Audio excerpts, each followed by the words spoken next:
So you want to know how to pole dance without a pole?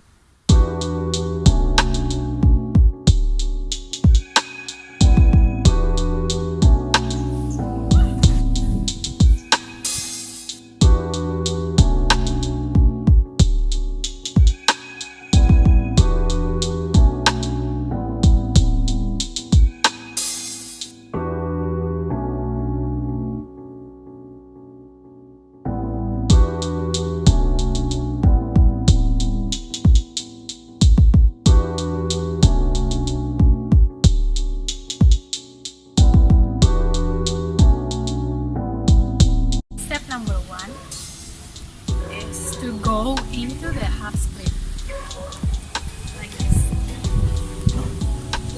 Secure your leg firmly like this. Lock it.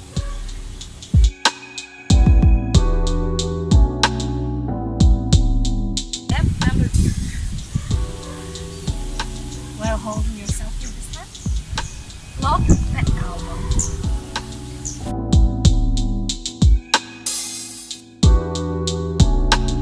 Step number 3. Actually flip yourself and the handspring.